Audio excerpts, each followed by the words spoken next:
Welcome to B A Cricker YouTube channel. आप सभी का स्वागत है आपके अपने YouTube channel B A Cricker में। आज के वीडियो के माध्यम से हम फर्स्ट एड एंड हेल्थ के चैप्टर नंबर 4 के बारे में चर्चा करेंगे। और चैप्टर नंबर 4 से बनने वाले सबसे पहले जो महत्वपूर्ण फैक्ट होंगे चैप्टर नंबर 4 से, उसके बारे में जानेंगे। यानी कि first aid related to blood circulation and heart, इससे बनने वाले प्रश्नों को हम समझने का प्रयास करेंगे। यानी रक्त परिसंचरण और हृदय संबंधित जो प्राथमिक चिकित्सा है, उससे बनने वाले बहुत ही महत्वपूर्ण फैक्टर्स को सबसे पहले समझेंगे। यानी कि उससे रिलेटेड तथ्यों को जानेंगे। फिर उसके बाद में मैं एक टेस्ट लगाऊंगा जिसमें हम 40 से 45 प्रश्नों को समझने का प्रयास करेंगे। ठीक है। बीए, बीएससी, बीकॉम, बीएससी एजी, बीएससी होम साइंस के सेकंड सेमेस्टर में आपको को करिकुलर सब्जेक्ट के रूप में फर्स्ट एड एंड हेल्थ पढ़ना होता है। तो उसी का ये मॉडल पेपर है 2024-25 की परीक्षाओं के लिए, ध्यान रखिएगा। तो अब की बार मैं सोच रहा हूँ कि संपूर्ण सिलेबस को कवर करवाया जाए। तो इसी श्रृंखला में मैं आगे बढ़ता हूँ। आज इससे पहले 3 चैप्टर्स ऑलरेडी अवेलेबल हैं, जिनमें से chapter number 1 Shukla study point channel पर अवेलेबल है। बाकी 2 चैप्टर्स आपके सेकंड चैप्टर और थर्ड चैप्टर आपका बी ए करेकर पर है। और बाकी सारे जो आपके चैप्टर होंगे वो इसी चैनल पर आपको मिलते रहेंगे। देखिए, रक्त परिसंचरण और हृदय संबंधित जो प्राथमिक चिकित्सा है, इसके बारे में कुछ फैक्ट हैं। उस फैक्ट के बारे में हम जान लेते हैं सबसे पहले। ठीक है। पहली बात तो रक्त जो है ये तरल ऊतक या संवहन ऊतक होता है। क्या होता है?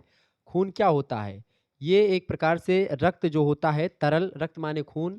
ठीक है। तो खून क्या होता है या रक्त क्या होता है? ये तरल ऊतक होता है या संवाहक ऊतक। तो रक्त को तरल या संवाहक ऊतक के नाम से भी जाना जाता है। ओके, पहली बात। दूसरा पॉइंट ये आप समझेंगे, रक्त जो होते हैं इसके 2 घटक होते हैं। रक्त के कितने घटक होते हैं? 2 मुख्य घटक होते हैं। पहला होता है रक्त प्लाज्मा यानी ब्लड प्लाज्मा। दूसरा होता है रक्त कणिकाएं यानी कि ब्लड जो है, जो कोरपल्सेस होती हैं वो। यानी कि जो रक्त कणिकाएं होती हैं उसमें आप देखेंगे रेड, यानी जिसको आप बोलते हैं रेड ब्लड सेल्स यानी कि आरबीसी। ठीक है।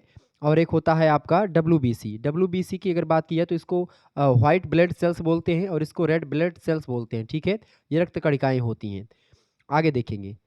अगला पॉइंट है हीमोग्लोबिन के कारण रक्त का रंग कैसा होता है? लाल होता है। आपसे प्रश्न ये कई बार पूछा जाता है कि रक्त का रंग लाल क्यों होता है? तो हीमोग्लोबिन के कारण से रक्त का जो रंग होता है वो लाल होता है। ध्यान रखिएगा इस बात को। अच्छा, रक्त का पीएच मान भी पूछा गया परीक्षा में, प्रश्न 2022 के। रक्त का पीएच मान कितना होता है? 7.3 से लेकर के 7.4 के बीच में होता है रक्त का पीएच मान। अच्छा, शुद्ध जल का पीएच मान कितना होता है? 7 होता है। शुद्ध रक्त का पीएच मान कितना होता है? 7 होता है। ठीक है। मतलब 7 पर उदासीन होता है, उसके ऊपर आप जाएंगे तो क्षारीय होगा। यानी खून बहुत कम क्षारीय है, अम्ल नहीं होता खून। ठीक है, ध्यान रखिएगा इस बात को। दूसरा अगला पॉइंट ये है कि ऑक्सीजन का परिवहन, पोषक पदार्थों का परिवहन, उत्सर्जी पदार्थों का परिवहन, शरीर के ताप का नियंत्रण और नियमन, ये सब कार्य किसके होते हैं? रुधिर यानी कि खून के यानी रक्त के होते हैं। ठीक है। ब्लड के क्या क्या काम होते हैं? ऑक्सीजन का परिवहन करना, पोषक पदार्थों का परिवहन करना। पोषक पदार्थ कौन कौन से हो गए आपके? पोषक पदार्थों में जैसे कि आपका कार्बोहाइड्रेट हो गया, वसा हो गई, खनिज लवण हो गए, विटामिन हो गए। ठीक है। इसके अलावा आपके जो है जल हो गया, और भी आपके पोषक तत्व हैं। ठीक है। जैसे कि आप कार्बोहाइड्रेट्स, वसा, प्रोटीन्स हो गया आपका। ठीक है। तो 6 पोषक तत्व हैं जिनमें जल भी शामिल है। तो ये सब एक प्रकार से इन सभी का परिवहन शरीर के विभिन्न अंगों तक। उत्सर्जी पदार्थों का परिवहन, शरीर के ताप क्रम को नियंत्रण में रखना हुआ, उसका नियमन करना हुआ, ये सब काम रुधिर यानी खून के होते हैं। अगला पॉइंट ये है कि रुधिर प्लाज्मा प्लाज्मा में प्रोथ्रोम्बिन नामक एक निष्क्रिय एंजाइम होता है। फाइब्रोनोजन नामक प्रोटीन होता है। एंटी प्रोथ्रोम्बिन तथा हिपेरिन और कैल्शियम आदि तत्व इसमें पाए जाते हैं खून में, ये बात ध्यान रखेंगे। और ये पदार्थ ही रुधिर के जमने या स्पंदन में भाग लेते हैं। रुधिर के जमने मतलब जब कभी आपका जो है कहीं पर आपका कोई अंग कट जाता है तो खून बहने लगता है। ऐसी स्थिति में क्या होता है, थोड़ी देर बाद में क्या होता है, प्लाज्मा जो होता है यानी सफ़ेद कलर का कुछ आता है और वो एक प्रकार से खून को बहने से रोकता है। तो एक प्रकार से ये सब यही सब विटामिन्स और एंजाइम्स जो होते हैं वो रोकते हैं। देखिए, रुधिर प्लाज्मा में जो होता है, रुधिर प्लाज्मा जो होता है ये रोकता है, किसको रोकता है? खून को बहने से रोकता है।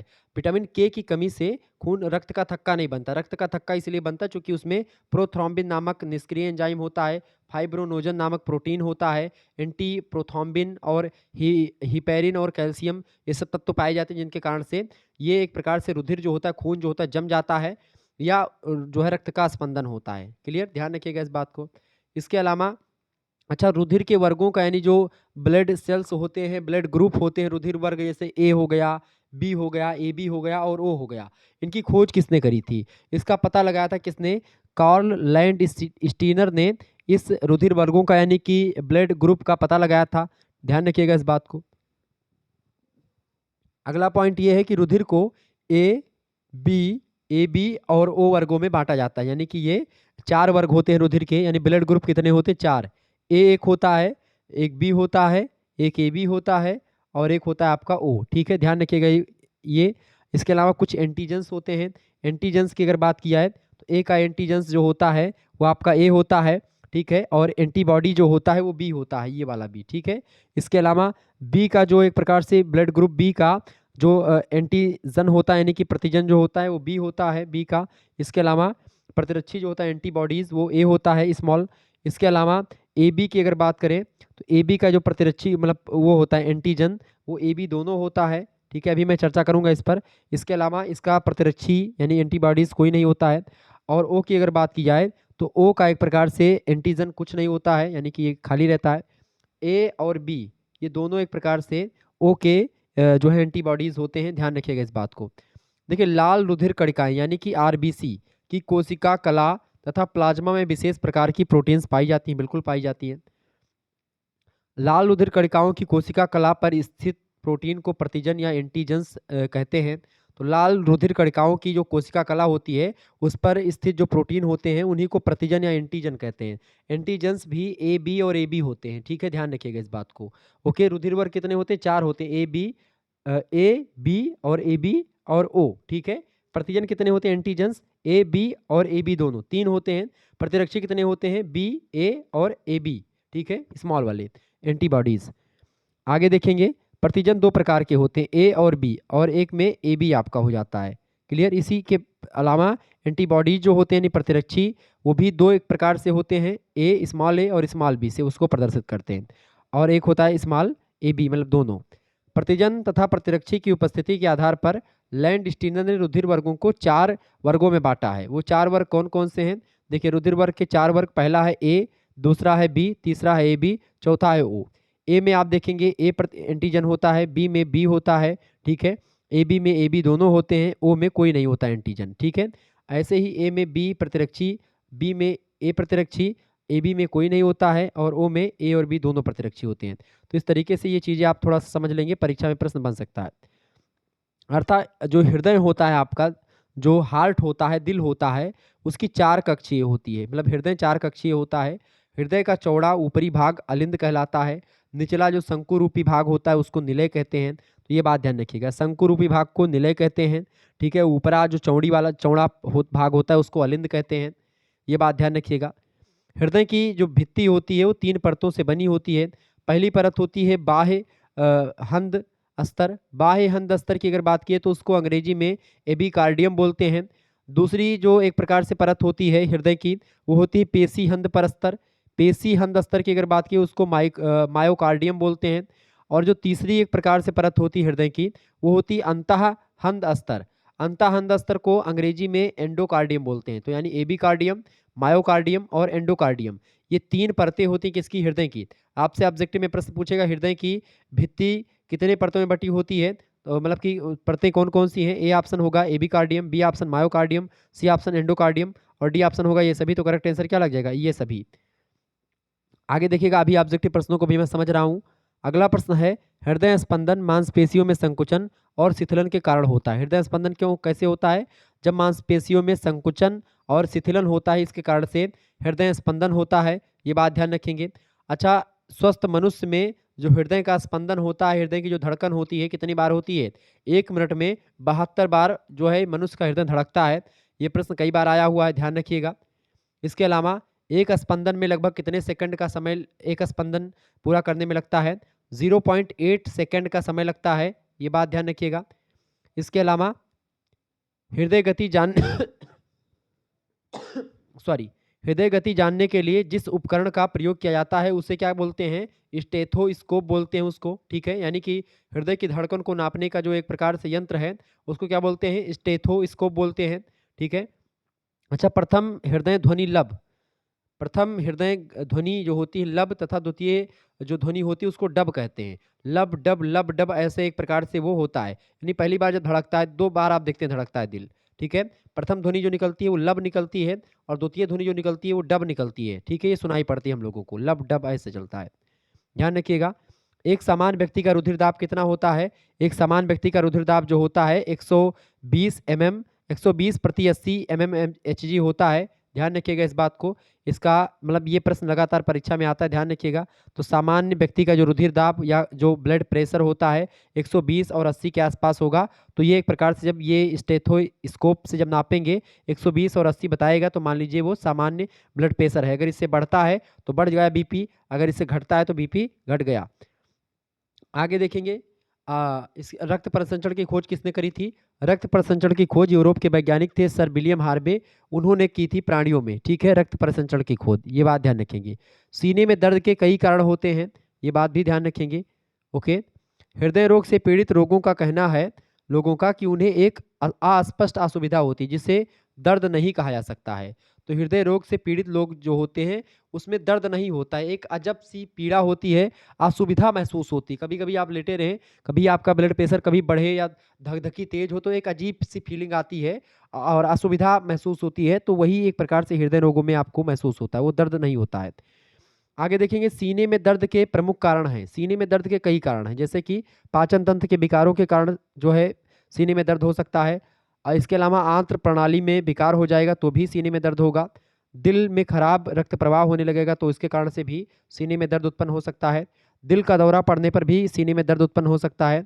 इसके अलावा दिल के चारों ओर की जो थैली है अगर उसमें सूजन आ जाएगी तो भी जो है सीने में दर्द होगा। पित्ताशय की पथरी या अग्न्याशय की सूजन के कारण से भी आपको दिल में मतलब उसमें दर्द होगा। ठीक है, सीने में, ये कई कारण हो सकते हैं इसके। इसके अलावा रक्त स्राव, फटी हुई धमनी का सिरा या दोनों में से किसी मतलब किसी से भी हो सकता है। रक्त का स्राव जो होता है किससे होता है? फटी हुई धमनी और सिरा दोनों से हो सकता है। रुधिर का वितरण करने के लिए शरीर में कोशिकाओं का जाल फैला रहता है। किसका जाल फैला रहता है? रक्त का वितरण करने के लिए कोशिकाओं का जाल फैला रहता है, ये बात ध्यान रखिएगा। तो ये सब पॉइंट आपने समझ लिया। अब इन पॉइंट के आधार पर जो ऑब्जेक्टिव प्रश्न आपके बनेंगे उनको थोड़ा सा जान लीजिएगा। देखिए, पहला प्रश्न आपसे बन सकता है एग्जाम पॉइंट ऑफ व्यू से, बढ़िया प्रश्न है। देखिए, प्रश्न है किस प्रकार के तत्व या किस प्रकार के रक्त समूह को सार्वत्रिक दाता कहते हैं? बताएं, किस प्रकार के रक्त को एक प्रकार से मतलब रक्त समूह को या ब्लड ग्रुप को सार्वत्रिक दाता कहते हैं? तो ओ को बोलते हैं। ऑप्शन नंबर इसका सी करेक्ट आंसर होगा। अगला क्वेश्चन आप देखिएगा, दूसरा प्रश्न है हृदय में, प्रश्न है कि हृदय से शरीर के विभिन्न रोगों या विभिन्न भागों में रक्त ले जाने वाली रक्त वाहिकाओं को क्या कहते हैं? यानी कि जो हृदय से शरीर के विभिन्न भागों में रक्त ले जाने वाली जो नालिकाएं होती हैं उन नालिकाओं को धमनियां कहते हैं। ए ऑप्शन करेक्ट आंसर हो जाएगा। तीसरा प्रश्न है मानव हृदय एक दोहरी शीतली थैली से ढका हुआ होता है जिसको क्या कहते हैं? जिसको हम लोग क्या बोलते हैं? पेरिकार्डियम बोलते हैं। Option number A correct answer होगा इसका। चौथा प्रश्न आपसे बन सकता है शरीर की सबसे बड़ी धमनी कौन सी है? बताएं फटाफट से। शरीर की सबसे बड़ी धमनी को महाधमनी कहते हैं। ए ऑप्शन इसका करेक्ट आंसर होगा। पांचवा प्रश्न आपसे बन सकता है एग्जाम में, वक्ष गुटिका में दोनों फुफ्फुसों के बीच के अवकाश यानी जो जगह खाली होती है उस जगह को क्या कहते हैं? उसको संधियां बोलते हैं। डी ऑप्शन करेक्ट आंसर होगा। अगला प्रश्न है किसी मतलब किसकी माप मंद मतलब बंद मुट्ठी के समान होती है बताएं फटाफट से, आप बताने का प्रयास करेंगे। किसकी माप बंद मुट्ठी के समान होती है? तो किसकी माप होती है बंद मुट्ठी के समान? हृदय की जो माप होती है, बनावट होती है, बंद मुट्ठी की भांति होती है। ए ऑप्शन करेक्ट आंसर हो जाएगा। कई बार प्रश्न पूछा गया परीक्षा में। अगला क्वेश्चन आपकी स्क्रीन पर आ चुका है, फटाफट से आप देखेंगे। श्वेत रुधिर कणिकाओं में किसका अभाव होता है? श्वेत रुधिर कणिका यानी कि जो WBC होती है उसमें किसका अभाव होता है? प्लीहा का अभाव होता है। सी ऑप्शन करेक्ट आंसर होगा। श्वेत रुधिर कणिकाओं का जीवन काल यानी WBC का जीवन काल लगभग 4 से 20 दिनों का होता है। 4 से 20 दिन के एक प्रकार से इसका जीवन काल होता है WBC का। बी ऑप्शन करेक्ट आंसर होगा। 9वां प्रश्न है मानव हृदय में अलग से किसका अभाव होता है? मानव हृदय में अलग से किसका अभाव होता है? तो धमनी कांड और धमनी शंकु दोनों का एक प्रकार से अभाव होता है। सी ऑप्शन करेक्ट आंसर हो जाएगा, उपयुक्त दोनों। अगला प्रश्न है मानव हृदय की दीवार मुख्यतया किससे बनी होती है? तो मानव हृदय की जो दीवार होती है ये धमनी शंकु से बनी होती है। ए ऑप्शन इसका करेक्ट आंसर होगा। 11वां नंबर प्रश्न है रुधिर का लगभग कितने प्रतिशत भाग प्लाज्मा होता है? तो रुधिर का लगभग और लगभग 55% भाग जो होता है प्लाज्मा होता है। बी ऑप्शन करेक्ट आंसर हो जाएगा इसका। नेक्स्ट क्वेश्चन से प्लाज्मा का कार्य क्या होता है? प्लाज्मा का काम होता है पानी की मात्रा तथा तापक्रम को नियंत्रित करना, पहला काम। दूसरा काम होता है उत्सर्जी पदार्थों को यकृत से वृक्कों तक पहुंचाना। और तीसरा काम होता है पचे हुए भोज्य पदार्थों को आंत्र से विभिन्न कोशिकाओं तक पहुंचाना, ये सब काम प्लाज्मा का ही होता है। डी ऑप्शन, उपरोक्त सभी काम प्लाज्मा के होते हैं। डी ऑप्शन करेक्ट आंसर हो जाएगा। अगला क्वेश्चन आपकी स्क्रीन पर आ चुका, फटाफट से आप देखेंगे। रुधिर तरल या संवहनीय ऊतक है, किंतु रुधिर सामान्य संयोजी ऊतक से निम्न लक्षणों से भिन्न होता है, अलग होता है। किन लक्षणों से? तो इन सभी लक्षणों से, यानी कि रुधिर या संवहनीय ऊतक का मैट्रिक्स द्रव, यानी कि जिसको लिक्विड बोलते हैं, उसके रूप में होता है, और प्लाज्मा उसी को कहते हैं। प्लाज्मा एक टाइप का आप बोल सकते हैं, जैसे कि आप कभी जो है आप कभी थूकते हो, जब खांसी आती है तो उस समय खिखार निकलता है मुंह से, वो नाक कभी आपसे बहती हो तो नाक जो होती गाढ़ी वाली, वैसे प्लाज्मा होता है। ठीक है। प्लाज्मा कोशिकाएं रुधिराणु यानी कि कोरपल्सस कहलाती हैं, जो मैट्रिक्स में स्वतंत्र रूप से भ्रमण करती हैं, और रुधिराणु मैट्रिक्स का श्रावण नहीं करते हैं। ये सभी लक्षण होते हैं। ठीक है, ध्यान रखिएगा इस बात को। आगे बढ़ते हैं और भी चीज़ों को जानने का प्रयास करते हैं। फटाफट से वीडियो को लाइक और शेयर कर दीजिएगा। अगला प्रश्न आपकी स्क्रीन पर आ चुका है। रुधिर का थक्का बनने में विशेष भाग लेता है, बताएं। रुधिर का थक्का बनने में विशेष भाग लेता है, तो संवहनीय ऊतक जो है विशेष भाग लेता है। ऑप्शन नंबर इसका सी करेक्ट आंसर हो जाएगा। अगला क्वेश्चन आपकी स्क्रीन पर आ चुका, फटाफट से आप देखने का प्रयास करेंगे।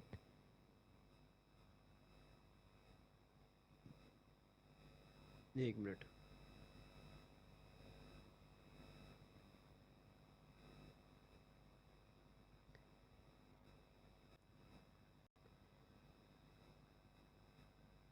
चलिए, अगला पॉइंट है आपका, अगला प्रश्न है, श्वेत रुधिराणु किनका भक्षण कर शरीर को स्वस्थ रखते हैं, बताएं। श्वेत रुधिराणु किनका भक्षण कर क्या करते हैं, शरीर को स्वस्थ रखते हैं? तो हानिकारक जीवाणुओं का भक्षण करते हैं श्वेत रुधिराणु। रुधिराणु का मतलब एक प्रकार से जो WBC होती हैं, श्वेत रक्त कणिकाएं होती हैं, श्वेत रुधिर के जो अणु होते हैं, वो हानिकारक जीवाणुओं को एक प्रकार से भक्षण करते हैं। परजीवी जो है जो कृमियां होती हैं उनको खाते हैं, और विषाणु और कवकों को एक प्रकार से अपना भोजन बनाते हैं और शरीर को स्वस्थ रखने में मदद करते हैं। इसका डी ऑप्शन करेक्ट आंसर हो जाएगा, उपरोक्त तो सभी। 16 नंबर प्रश्न आप देखिएगा। प्रश्न है, मानव हृदय में कितने तल होते हैं? मानव हृदय में कितने तल होते हैं? मानव हृदय में 3 तल होते हैं। ऑप्शन नंबर इसका बी करेक्ट आंसर होगा। अगला प्रश्न है 17 नंबर, मानव हृदय एक दोहरे तनुमय थैले में बंद रहता है, जिसे क्या कहते हैं? तो मानव हृदय एक दोहरे तनुमय थैले में बंद रहता है, उसको अंतर अलिंद बोलते हैं। ऑप्शन नंबर इसका बी करेक्ट आंसर हो जाएगा। आगे देखेंगे, अगला प्रश्न है 18 नंबर, डैश यानी कि हृदय से समस्त शरीर के लिए रक्त की आपूर्ति लेकर के निकलती है कौन? महाधमनी, प्लाज्मा, प्लेट्स या संधियां, बताएं। तो महाधमनी जो होती है वो हृदय से समस्त शरीर के लिए रक्त की आपूर्ति लेकर के निकलती है, महाधमनी। Option number A correct answer होगा। वस्तुतः रुधिर का अस्थायी संग्रहालय है। रुधिर का अस्थायी संग्रहालय क्या है? हृदय जो होता है रुधिर का अस्थायी संग्रहालय है। बी ऑप्शन करेक्ट आंसर हो जाएगा। 20 नंबर क्वेश्चन आप देखेंगे, दाएं छिद्र पर स्थित दायां अलिंद निलय कपाट केवल 3 वलनों का होता है, जो क्या कहलाता है? दाएं छिद्र पर स्थित दायां अलिंद निलय कपाट केवल 3 जो है वलनों का होता है, जो कि त्रिवलन कपाट कहलाता है। त्रिवलन कपाट, इसका सी ऑप्शन बिल्कुल करेक्ट आंसर हो जाएगा। आगे देखेंगे, अगला प्रश्न है 21 नंबर, बायां अलिंद निलय कपाट केवल 2 वलन का होता है, जो क्या कहलाता है? तो बायां अलिंद निलय कपाट जो होता है केवल 2 वलन का होता है, जिसको द्विवलन और मिस्ट्रल कपाट दोनों बोल सकते हैं। सी ऑप्शन इसका करेक्ट आंसर हो जाएगा। अगला क्वेश्चन है, रुधिर प्लेटलेट्स रुधिर प्लेटलेट्स होती हैं, तो ये एक प्रकार से गोलाकार भी होती हैं, बिना केंद्रक वाली होती हैं, और बाई कॉन्वेक्स प्लेट्स की तरह होती हैं। इसका डी ऑप्शन करेक्ट आंसर हो जाएगा, उपरोक्त तो सभी। 23 नंबर क्वेश्चन आप देखिएगा। प्रश्न है, प्लेटलेट्स का जीवन काल होता है। प्लेटलेट्स का जीवन काल कितने दिन होता है? 3 से 8 दिन होता है। Option number B correct answer होगा इसका। अगला क्वेश्चन आपकी स्क्रीन पर आ चुका है, एक खोखला पेशीय पंप होता है जो रुधिर के परिसंचरण को बनाए रखता है, क्या? तो हृदय जो होता है एक खोखला पेशीय पंप होता है जो रुधिर के परिसंचरण को बनाए रखता है। बी ऑप्शन करेक्ट आंसर होगा इसका। हृदय की संरचना कैसी है? खोखली, शंक्वाकार, चार कोष्ठीय या पेशीय, या फिर इनमें से सभी? तो हृदय की संरचना खोखली भी है, शंक्वाकार भी है, चार कोष्ठीय और पेशीय भी है। ऑप्शन नंबर डी लगा देंगे, उपरोक्त तो सभी। ठीक है। अगला प्रश्न 26 नंबर, सीने के दर्द में डॉक्टर कौन सी दवा का परामर्श देते हैं?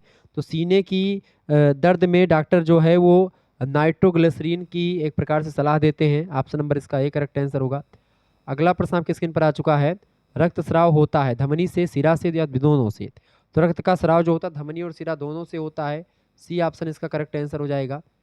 आगे देखिएगा, अगला क्वेश्चन आपके स्क्रीन पर आ चुका है, बाईं अग्र सिरा, बाईं अग्र महासिरा के छिद्र के समीप हृदय की दीवारों से अशुद्ध रुधिर अलिंद में लाने वाले का छिद्र होता है। किसका छिद्र होता है? कोरोनरी साइनस का छिद्र होता है वो। ऑप्शन नंबर इसका ए करेक्ट आंसर होगा। यानी बाईं अग्र महासिरा के छिद्र के समीप हृदय की दीवार से अशुद्ध रुधिर अलिंद में लाने वाले कोरोनरी साइनस का छिद्र होता है। ए ऑप्शन इसका करेक्ट आंसर होगा। 29 नंबर क्वेश्चन आप देखिएगा, दोनों निलयों के बीच के पट को क्या कहते हैं? दोनों निलयों के बीच के पट को अंतर अंतर निलय बोलते हैं। ऑप्शन नंबर इसका ए करेक्ट आंसर हो जाएगा। ओके, आगे बढ़ते हैं और भी प्रश्नों को जानने का प्रयास करते हैं। अगला प्रश्न आप देखिएगा, तो इसका क्या होगा? दोनों निलयों के बीच के पट को क्या कहते हैं? दोनों निलयों के बीच के पट को अंतर निलय पट बोलते हैं। नेक्स्ट क्वेश्चन आप देखेंगे, 30 नंबर प्रश्न है, रुधिर वाहिनियों का कार्य है, बताएं रुधिर वाहिनियों का क्या कार्य है? रुधिर वाहिनियों का काम होता है कि रुधिर को हृदय से शरीर के विभिन्न भागों में पहुंचाएं और ऊतकों से रुधिर को इकट्ठा करके फिर से वापस हृदय में लाएं। ये दोनों काम रुधिर वाहिनियों का होता है। ऑप्शन नंबर सी यानी कि दोनों, उपरोक्त दोनों करेक्ट आंसर हो गए। आगे देखेंगे, अगला प्रश्न है, सीने का दर्द होता है अत्यधिक तीव्र या हल्का हल्का या दोनों प्रकार का? तो सीने का दर्द जो होता है वो कैसा होता है? सीने का दर्द अत्यधिक तीव्र भी हो सकता है और हल्का हल्का भी हो सकता है। सी ऑप्शन इसका करेक्ट आंसर हो जाएगा, ए और बी दोनों। ठीक है, आगे देखेंगे, अगला प्रश्न आपसे बन सकता है, अगला प्रश्न आपसे बन सकता है, सीने में दर्द का कारण है, बताएं सीने में दर्द का क्या कारण हो सकता है? सीने में दर्द के देखें, दिल का दौरा या रक्त के थक्के का हृदय की मांसपेशियों तक पहुंच जाना, इससे भी सीने में दर्द बढ़ जाता है। महाधमनी विच्छेदन यानी महाधमनी अगर फट जाती है तो भी सीने में दर्द फैल जाता है, हो जाता है, बढ़ जाता है। पाचन तंत्र के विकार जब हो जाते हैं तो इस कारण से भी सीने में दर्द बढ़ जाता है। डी ऑप्शन इसका करेक्ट आंसर हो जाएगा, उपरोक्त तो सभी कारण। 33 नंबर क्वेश्चन है, सीने में दर्द होने पर चिकित्सक कौन सा परीक्षण करता है? सीने में दर्द होने पर चिकित्सक जो होता है वो देखें, सबसे पहले तो इकोकार्डियोग्राम परीक्षण, सीटी स्कैन, एंजियोग्राम, ये तमाम प्रकार के जो है परीक्षण करता है। डी ऑप्शन करेक्ट आंसर होगा। अगला प्रश्न है 34 नंबर, धमनी से निकला रक्त, धमनी से निकला रक्त जो होता है ये चमकीला और लाल होता है, झटके से बाहर निकलता है, दोनों चीजें इसकी करेक्ट हो गई। सी ऑप्शन, उपरोक्त तो दोनों सही है। 35 नंबर प्रश्न है, कोशिका यानी इसको कैपिलरी बोलते हैं, सूक्ष्म रक्तस्राव प्रायः, कोशिका सूक्ष्म रक्तस्राव प्रायः जो है कोशिकाओं से होता है, धीरे धीरे टपकता है और चमकीला लाल होता है। ये तीनों बातें बिल्कुल सत्य हैं, उपरोक्त तो सभी सही हैं। 36 नंबर क्वेश्चन आप देखिएगा, रचना के आधार पर रुधिर को कितने भागों में विभाजित किया जा सकता है? तो रचना के आधार पर रुधिर को 2 भागों में विभाजित किया जा सकता है। ए ऑप्शन करेक्ट आंसर होगा इसका। 37 नंबर क्वेश्चन से प्लाज्मा है, प्लाज्मा क्या है? प्लाज्मा जो होता है आधारभूत पदार्थ है, हल्के पीले रंग का द्रव होता है, मैट्रिक्स बनाने वाला द्रव है। ऑप्शन नंबर डी लगा देंगे, उपरोक्त तो सभी प्रकार का ये बातें जो है प्लाज्मा के संदर्भ में सही है। 38 नंबर प्रश्न, दबाव बिंदु का प्रयोग शरीर के किस अंग पर नहीं करना चाहिए? दबाव बिंदु का प्रयोग जो है सिर पर, गर्दन पर और धड़ पर, इन सभी पर नहीं करना चाहिए। ठीक है, डी ऑप्शन करेक्ट आंसर होगा। आगे देखेंगे, अगला क्वेश्चन है 39 नंबर, यदि गाल या जीभ से रक्तस्राव हो रहा है तो रोगी को चूमने को देना चाहिए क्या? बर्फ चूसने को देना चाहिए, उसको चूसने को। यदि गाल या एक प्रकार से जीभ से रक्तस्राव या खून बह रहा है तो ऐसी स्थिति में रोगी को बर्फ चूसने को बोलना चाहिए। Option number A correct answer होगा। अगला प्रश्न है, अलिंदों की 40 नंबर प्रश्न है, अलिंदों की भित्ति से अनेक लघु पेशियां पट्टियां गुहा में उभरी रहती हैं, जिन्हें क्या कहते हैं? उनको बोलते हैं कंघाकार। Option number A correct answer होगा। अगला क्वेश्चन है 41 नंबर, दाएं अलिंद में पृथक पृथक छिद्रों के द्वारा कितनी महाशिराएं खुलती हैं? तो दाएं अलिंद में पृथक पृथक छिद्रों के द्वारा जो है 2 महाशिराएं खुलती हैं। ऑप्शन नंबर इसका ए करेक्ट आंसर होगा। 42 नंबर प्रश्न है, रुधिर कणिकाओं का जीवन काल कितना होता है? रुधिर कणिकाओं का जीवन काल जो होता है यानी कि जो लाल रक्त कणिकाएं होती हैं 20 से 120 दिन होता है। Option number A correct answer हो जाएगा इसका।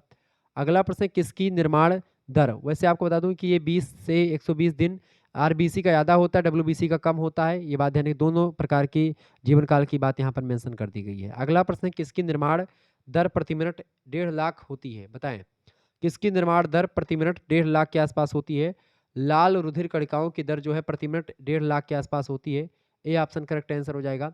इस तरीके से आप लोगों ने बहुत सारे प्रश्नों को समझ लिया और बहुत इंपॉर्टेंट प्रश्न थे जिसके बारे में मैंने आपको बताया। मिलते हैं फिर नेक्स्ट वीडियो में, और नेक्स्ट वीडियो में हम लोग चर्चा करेंगे चैप्टर नंबर 5 के बारे में, और 5वें चैप्टर में हम लोग चर्चा करेंगे घाव और चोट से संबंधित जो एक प्रकार से प्रश्न होते हैं, प्राथमिक चिकित्सा होती है, उसके बारे में जानने का प्रयास करेंगे, ठीक है? घाव और चोट से बनने वाले जो प्रश्न होते हैं, वो कौन-कौन से प्रश्न हैं और उनसे बनने वाले जो इम्पोर्टेंट तथ्य हैं, उनको हम समझने का प्रयास करेंगे। और इसी तरीके से आगे हम छठवें सेमेस्टर मतलब छठवां जो है चैप्टर, 7वां चैप्टर ऐसे हम समझते हुए आगे बढ़ेंगे, ठीक है? धन्यवाद। मिलते हैं फिर नेक्स्ट वीडियो में, तब तक के लिए जय हिंद, जय भारत। आप सभी का बहुत-बहुत धन्यवाद। बहुत-बहुत धन्यवाद। ओके, चलिए।